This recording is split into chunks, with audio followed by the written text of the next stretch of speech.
1 minute. 6। हाँ जी बेटा, निकालो अगर कोई है तो query.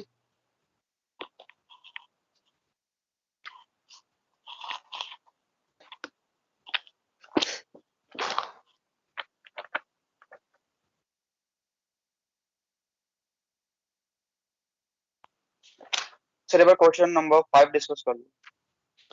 Question number 5, 16.2, right? Yes. Question number 5. 3 coins are tossed. 2 events which are mutually exclusive. Right, good question. Exercise 16.2, question number 5. 3 coins are tossed. We know that how many outcomes when we throw 3 coins बेटा? कितने होते हैं बेटा outcomes? 2 to the power 3 2 cube 2 cube यानी 8 हो गया आपके पास, ठीक है?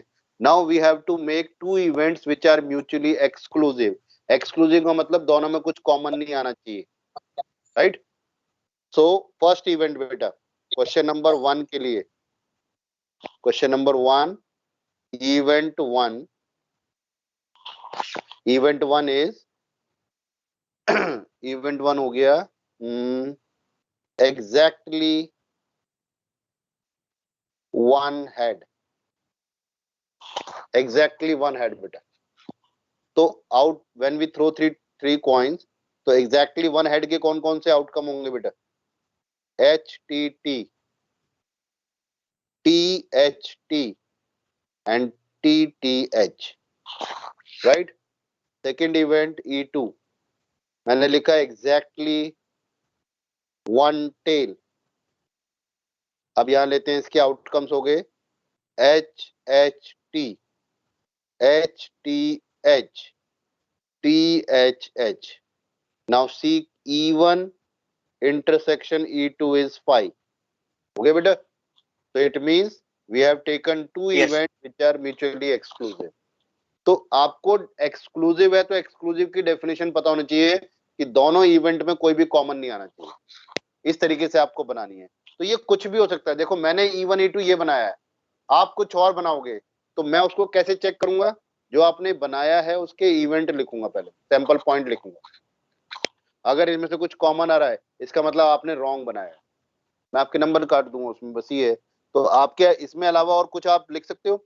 जैसे एक और एग्जांपल मैं दे सकता हूँ इसी का ही, E1 एट लीस्ट 2 हेड, मैं ले सकता हूं एटलीस्ट 2 हेड। एक केस बन गया। E2 में ले लेता हूं E2 एट लीस्ट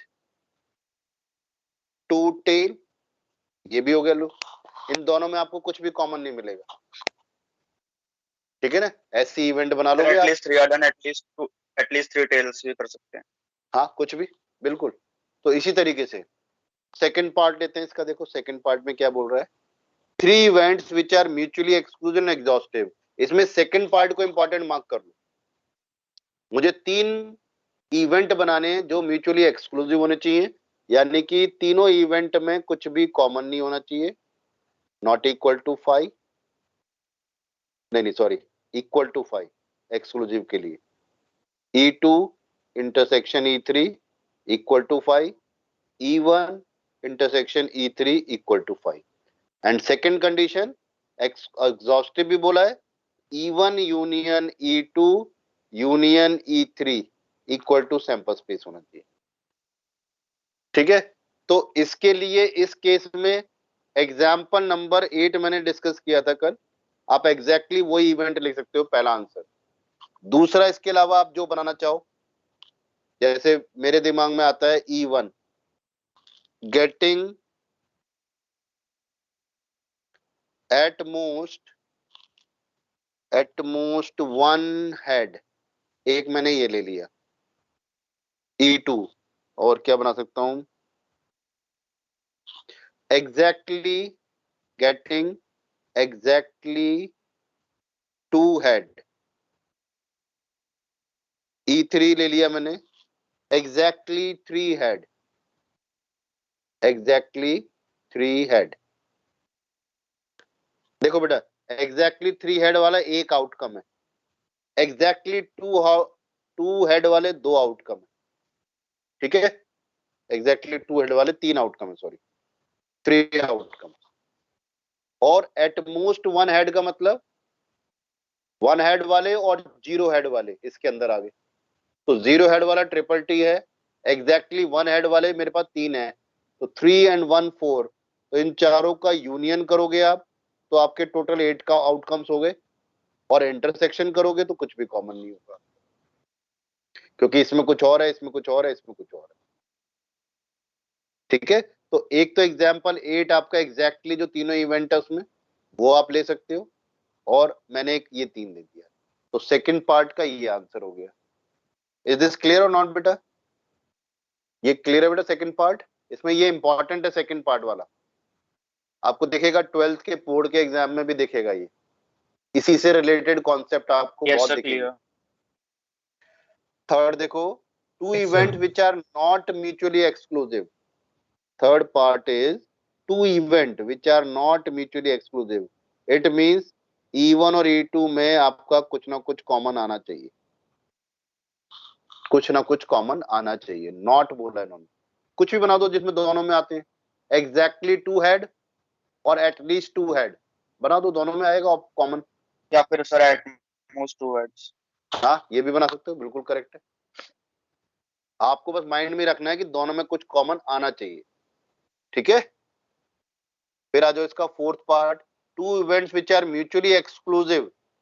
एक्सक्लूसिव तो होने चाहिए, कुछ भी कॉमन नहीं आना चाहिए, ठीक है, बट नॉट एग्जॉस्टिव होने चाहिए बेटा।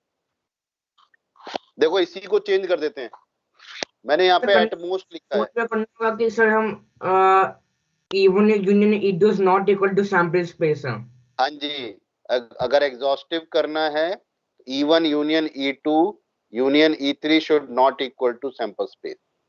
तो ये नॉट एग्जॉस्टिव हुआ, तो इसके लिए मैं एग्जांपल क्या दे रहा हूं जो मैंने सेकंड पार्ट में दिया था, गेटिंग एट मोस्ट की जगह गेटिंग एग्जैक्टली 1 हेड लिख दिया मैं।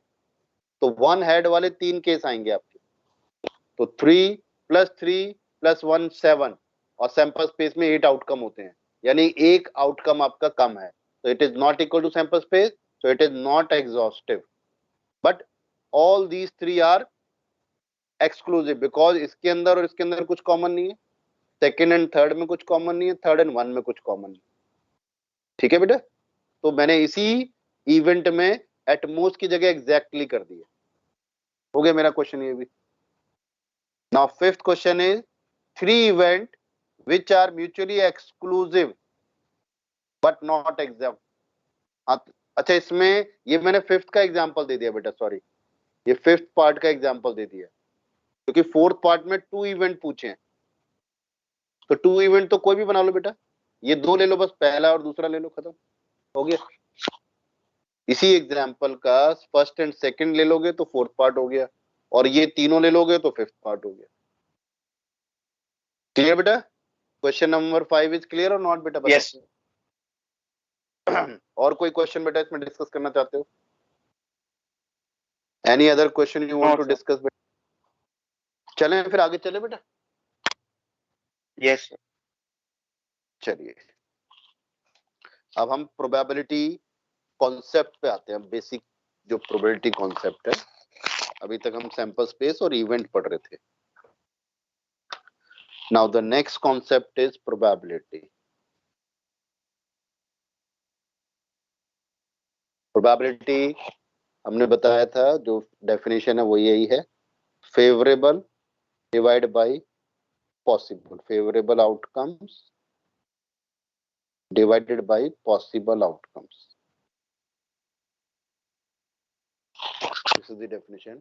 Or numerical definition is probability of event is equal to number of element of that event divided by number of element in sample space. This is the numerical definition of probability. Right?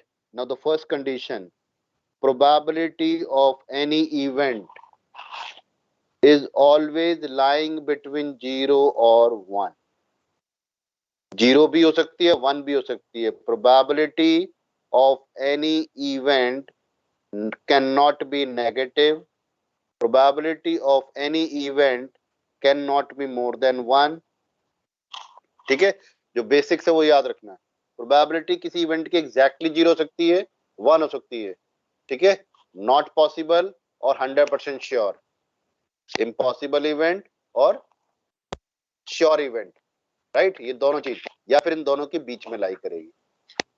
दूसरा, probability of any event can not be negative और कभी भी more than 1 नहीं हो सकती. ठीक है, और किसी भी क्वेश्चन में, जैसे अभी हमने यहाँ पे पढ़ा था इतने सारे इवेंट, ये सब इवेंट निकाले थे. अगर मैं इतने किसी भी एक एक्सपेरिमेंट में इवेंट निकालता हूं तो probability of event 1, probability of event 2, so on up to जितने भी उसके अंदर इवेंट बनते हैं उन सब की प्रोबेबिलिटीज को ऐड करोगे तो that will be equal to 1. एक तो ये याद रखना बेटा. ठीक है, तो इसके ऊपर बेस आपका फर्स्ट क्वेश्चन आता है. सपोज करो, चलो एक और चीज बताता हूं, देखो ये भी आपको. Probability of happening any event plus probability of not happening that event is equal to कितना होगा बेटा, बताओ. 100%. So this will imply probability of not happening that event is 1 minus probability of E, or if we have to find out E, then this is probability of not happening. ठीक है, बार का मतलब not, तो probability of not E plus probability of yes E, दोनों yes और no मिला के equal to 100% हो जाता है. ठीक है, देखो बेटा एक बार पहला क्वेश्चन देखते हैं. First question of the exercise एक बार देखना बेटा. 16.3 question number 1. which of the following cannot be valid assignment of probabilities for outcomes of the sample space as, जिसमें W1 W2 up to W7 दिया हुआ है. फिर आप देखो, आपको एक टेबल बना रखी है क्वेश्चन नंबर 1 में. 16.3 क्वेश्चन नंबर 1 में इसमें W1 W2 W3 W4 W5 W6 and W7 यहां दे रखा है. तो पहले केस में लाइक 0.1 0.01 0.05 0.03 0.01 0.2 0.6 ये पूछ रहे हैं. First part, is this a valid assignment. Valid means इनमें से कोई कंडीशन को ये डिनाई तो नहीं कर रहा. तो पहली चीज बेटा, all probabilities are less than 1 and more than 0, ये चेक हो गया, पहली कंडीशन है. दूसरी चेक कर लेते हैं, क्या इन सबको ऐड करने पे इक्वल टू 1 आता है. तो ये चेक करो कि क्या ये 1 आ रहा है. आ रहा है बेटा 1 इक्वल टू. तो अगर ये इक्वल टू 1 है तो यस इट इज वैलिड. ठीक है, तो ये वैलिड में आ गया आपके पास. अगर ये टोटल ये आपने किया है, मैंने चेक नहीं किया. अब बी पार्ट देखो बेटा. बी पार्ट में दिस इज 1/7 1/7 1/7 1/7 1/7 1/7 1/7. प्रोबेबिलिटी नेगेटिव नहीं है कोई, ना 0 से लेस है ना मोर देन 1 है, और सबका सम कर रहा हूं तब भी 1 आ रहा है. It means all condition of probability is matching, satisfying, so it is again a valid assignment. Number C देखो बेटा. सी में क्या है, 0.1 0.2 0.3 0.4 0.5 0.6 0.7. probabilities are lying between 0 and 1, correct. sum of all the probabilities is equal to 1. तो यही मेरा wrong हो रहा है बेटा. देखो, अगर मैं लास्ट दो को ऐड कर रहा हूं, it is already greater than 1, it is coming to be 1.3, so ये invalid हो गया. so what I have to write बेटा, probability of E1, sorry यहाँ पे है W1, probability of W1 plus probability of W2 dot dot up to probability of W7 is more than 1, right. so it is invalid assignment. is this clear बेटा? बोलो बेटा, C part is clear. why it is invalid? Yes, sir. D. Now D part is, sir क्या हम sir C option में sir क्या हम C part में sir हम नॉट इक्वल टू 1 लिख सकते हैं क्या? बिल्कुल बिल्कुल बिल्कुल ऐसे लिख दो, चलो ये लो और बेटर है, right, this is not equal to 1, ठीक है, लो ऐसे लिख दो better. And this you have to write when we are asking to justify your answer. आप अपना आंसर बताओ why it is not valid, then you have to write. Otherwise, if it is a 1 marker question, they will ask you कि whether this is a valid assignment or invalid. So you just write invalid. ठीक है बेटा, ये हो गया इसका. Now Okay, sir. D part is the first is -0.1 आ रहा है. तो रीजन क्या हो गया? दिस इज नॉट वैलिड यानी इनवैलिड है because probabilities are negative. Clear बेटा? सो दे भी इनवैलिड हो गया. ई का देखो बेटा, ई में आपके पास 1/14, 2/14, 3/14, 4/14, 5/14, 6/14 एंड 15/14, ये 7 प्रोबेबिलिटीज हैं. तो आप देखोगे probability of this is more than 1. बस एक रीजन देना, this is invalid because probability of W7 is not equal to 1. It is more than 1. More than 1. बस ये लिख दिया आप. ठीक है, तो ये इनवैलिड का हो गया question. So we have only A part and B part are valid assignment and rest are invalid assignment. ठीक है बेटा, यहां तक क्लियर है? बोलो बेटा, is this clear बेटा? Yes, The first topic. हाँ बेटा बोलो. 6/14 के बाद क्या है? 15/14 बेटा. देखना आपकी बुक में भी यही लिखा है, मेरी बुक में तो 15/14 है. 7th इवेंट की प्रोबेबिलिटी. ठीक है, चलो नेक्स्ट.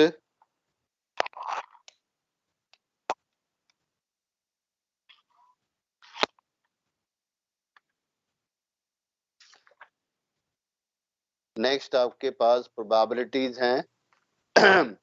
कुछ फॉर्मूलाज मैं आपको बता रहा हूँ बेटा. तो प्रोबेबिलिटीज में हमने किए हैं. एक तो फॉर्मूला मैंने आपको बता ही दिया. Number 1 formula, probability of any event is equal to number of event divide by number of events in number of outcomes in sample space. Number 2, like we have done in sets, formula for A union B, it is number of element in A, n of B minus n of A intersection B. Now in probability this formula become, instead of n we will write P, yani probability of A union B is equal to probability of A plus probability of B minus probability of A intersection B. This formula you have to remember for probability and this is for set. Clear? Now what is the meaning of A union B? A union B का क्या मतलब बताया था बेटा मैंने? In word problem they will write sir जिसमें A के और B के दोनों के सेट्स आएंगे. either A or B. This language will be this. Second language is at least one of A and B. This is the second language used for this symbol A union B. तो एक तो ये language याद रखना बेटा. 12th में ये language आपको परेशान कर सकती है. अगर ये लैंग्वेज का नोटिफिकेशन आपको मालूम है कि नोटेशन क्या होता है, then you can apply the formula. ठीक है. In question they will ask you find the probability of at least one of A and B. It means you have to find A union B, or they can write A or B, or they can write only A or B. मेरे पास 3 notations हो गए, 1, 2 and 3. For these 3 statement we have to find A union B. Clear बेटा? A union B का ये formula हो गया. A intersection B का क्या मतलब होता है बेटा? A intersection B. What is the meaning of intersection B? A and the common B. elements between A and B. Statement wise पूछ रहा हूँ बेटा कि अगर क्वेश्चन में A and B की प्रोबेबिलिटी पूछ रहे हैं, it means you have to find out probability of intersection. Intersection निकालेंगे. यस बेटा, ये मैं आपको बता रहा हूँ. ठीक है. अब दूसरा देखो, अगर मैं आपसे बोल रहा हूँ A intersection B complement, what is the meaning of this? Sir, event A but not B. Sir केवल A. Not A and B. A but not B, not B, ठीक है। और next language is A and not B, not B, correct बेटा। Similarly A complement intersection B, this is what, B B but A not B but A. not A. but not A, right? And the second language is not A and B, right beta? Okay, now you know that probability of A complement कैसे निकालते हैं, अभी किया हमने, 1 minus probability of A। 1 क्यों लिया, A, because the total probability of event is 1 100%, 1, minus में yes, अभी हमने किया था ना yes and no की probability, वहां पे किया था ये रहा, yes प्लस no की probability 1, तो अगर no की probability चाहिए तो 1 minus yes probability, right? so this is the way। अब next is, अगर मैंने ये लिखा नंबर 1 ये हो गया, number 2, number 3, number 4, this is number 5, now number 6, what this indicate, what this indicate, अगर आप में से किसी को डी मॉर्गन्स लॉ याद है तो this is equal to what, बताओ भाई याद करके। A union B complement, Union B. A union B complement, correct। And this is the notification that this notation is used to for this statement, neither A nor B, ठीक है, ये notation। और next one is not A and not B, these two statements used for this notation beta। and how we'll find the value of this one, इसकी value कैसे निकालेंगे हम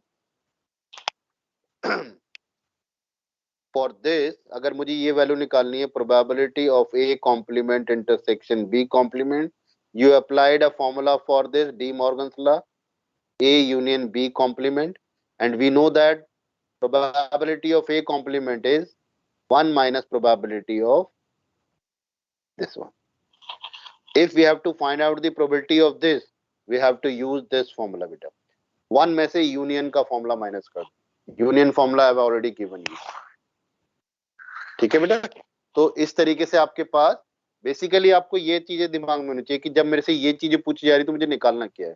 अगर मुझे इसका फॉर्मूला है तो ये भी हमने किया हुआ, probability of A intersection B complement, this we can find out by using probability of A minus probability of A intersection B. ये हमने वेन डायग्राम में मैंने कल भी डिस्कस किया था ये। Similarly if you have to find out this one बेटा, probability of A complement intersection B, then we have to solve probability of B minus probability of A intersection B। तो basically आपको ये formulas for these notations ये पता होनी चाहिए जिससे कि आप क्वेश्चन पूरा सॉल्व करो, राइट बेटा? देखने बेटा टाइम है, ओके ओके बेटा, सॉरी मुझे दिख रहा था टाइम हो गया। 1 सेकंड बेटा, सिर्फ 1 सेकंड होल्ड करना बेटा।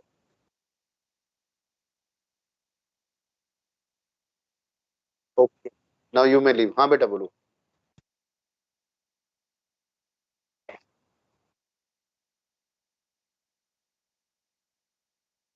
थ्री के, हाँ जी हाँ ये यही बेटा, हाँ इनको ही आपको, और मैंने ट्रिगो का भी भेज रखा है बेटा, देखो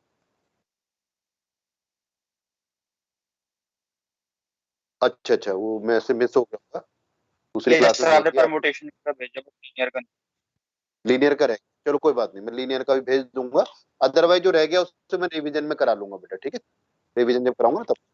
ओके बेटा, यू मे लीव बेटा, ओके।